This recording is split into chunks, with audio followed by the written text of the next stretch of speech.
Have you ever noticed how one tiny sound can feel like a hammer in your skull?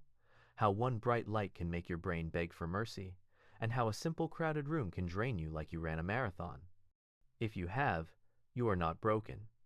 You are not dramatic. You are experiencing overstimulation.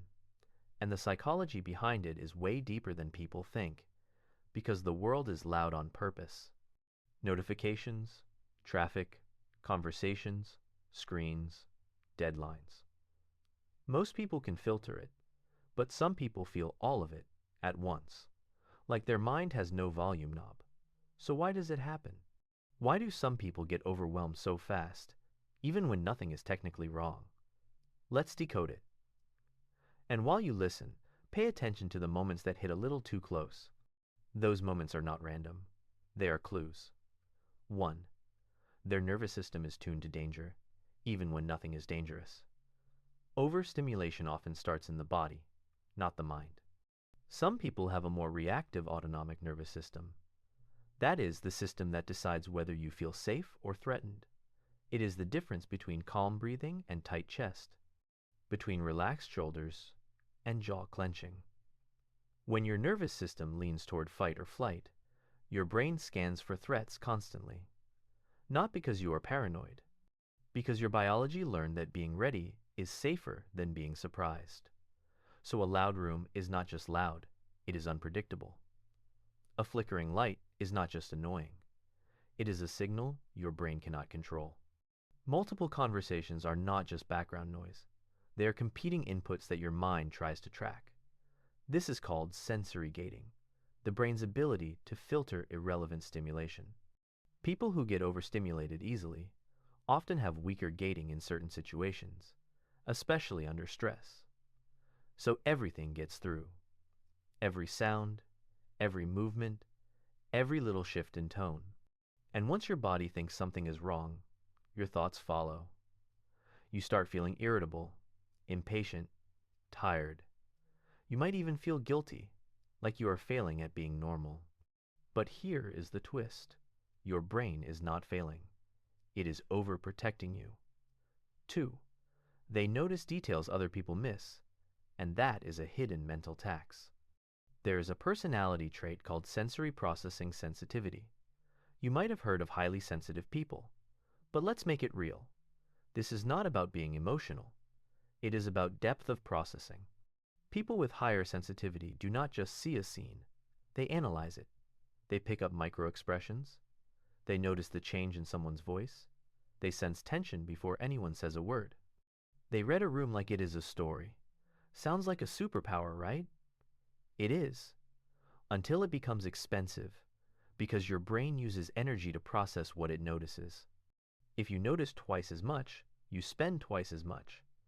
That is why you can be exhausted after a normal day. Not because you did more, because you absorbed more. And the craziest part is that you may not even realize you are doing it. It happens automatically, like your attention is magnetic. So when people tell you to relax, it feels insulting, because you are not choosing to overthink the room. Your brain is doing it in the background like an app you cannot close. This is also why overstimulated people often love quiet rituals. Headphones, dim lights, familiar music, clean spaces, predictable routines. They are not being picky, they are lowering cognitive load. And yes, introversion can amplify it. Introverts recharge alone, so constant stimulation spends their energy faster. Add social comparison, and you start monitoring how you look, how you sound. That extra self-focus is like running another program in your head all day, without breaks. 3. Their emotional empathy pulls them into other people's feelings, and that is overwhelming. Overstimulation is not only sensory, it is emotional. Some people walk into a room and immediately feel the mood. Not guess it, feel it. That is emotional contagion. Your brain mirrors what it observes. Facial expressions, body language, tone. Your mirror neuron system makes you simulate the other person's state inside your own body. If someone is stressed, you feel pressure. If someone is angry, you feel heat. If someone is sad, you feel heaviness. Now imagine being in a room with 10 people, each carrying a different emotion. You do not just see their emotions. You carry them like luggage. That is why some people need solitude after social time. Even if they like people, they are not antisocial. They are emotionally saturated. And if you grew up in an environment where moods changed fast, you may have learned to read emotions for survival. You became sensitive on purpose. You learned that catching the shift early meant you could stay safe. So your empathy became sharp. But the downside is that you can confuse other people's feelings with your own. You walk away from a conversation and feel uneasy without knowing why. You think something is wrong with you, but it might be borrowed stress. Overstimulation, in that sense, is not weakness. It is unfiltered connection. 4. They struggle with boundaries, so their brain never gets permission to shut off. Here's a subtle psychological pattern. People who get overstimulated easily often feel responsible for everything around them. They monitor people's reactions. They over-explain. They anticipate needs. They try to keep the peace. They avoid conflict. They say yes when they mean no. That is not just kindness. That is a boundary problem. When you do not have clean boundaries, your mind stays on alert. It keeps checking, am I upsetting anyone? Did I respond right? Should I do more? What if they need me? That constant self-monitoring burns mental fuel. It is called cognitive load. The more you carry, the less capacity you have for noise, light, and chaos. And this is where decision fatigue kicks in. Your brain has limited energy for choices.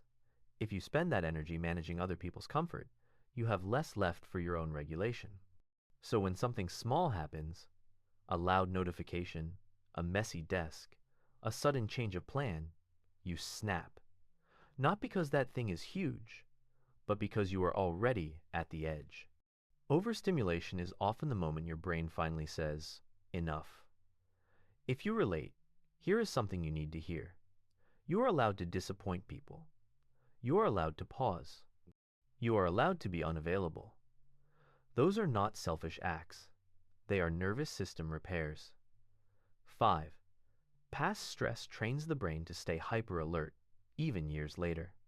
Not all overstimulation is personality. Sometimes it is history. Chronic stress, trauma, burnout, and long periods of anxiety can change the way your brain responds to input.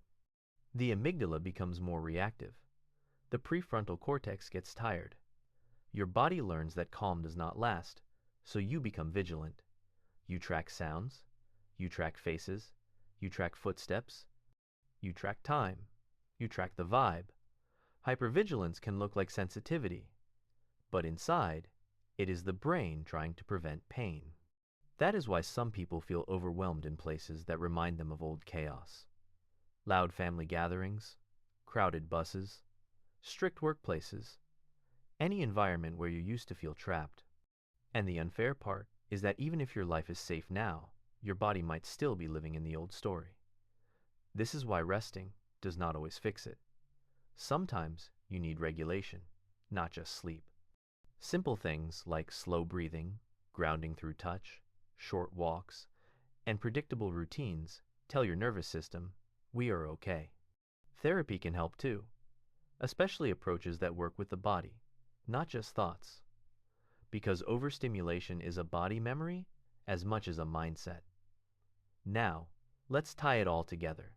If you get overstimulated easily, you are likely someone with a sensitive nervous system, deep processing, high empathy, and a mind that tries to control the environment to stay safe. That combination can make you brilliant and intuitive, but it can also make everyday life feel too intense. So what do you do with this? First, stop shaming yourself for needing less. Less noise, less chaos, less social pressure. Needing less is not a flaw. It is data. Second, learn your early signs. For many people, it starts as tight shoulders, faster speech, irritability, zoning out, or feeling like everything is annoying. That is your warning light. Do not wait for the crash. Third, protect your inputs like they are food. Not everything deserves access to your senses. Curate your environment. Lower the brightness. Turn off extra alerts. Say no to plans that feel like too much. Choose small groups over crowds when you can. And finally, remember this.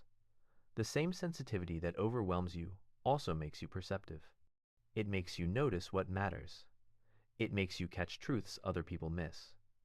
The goal is not to harden yourself. The goal is to build a life that fits your nervous system. Because when you stop fighting who you are, you stop burning energy on survival mode. And suddenly, the world feels less like an attack and more like a place you can actually live in. If this felt personal, share it with someone who always says they are tired for no reason. And if you want more videos that decode the quiet patterns behind human behavior, you can subscribe. No pressure. Just come back when your brain needs words that make it feel understood.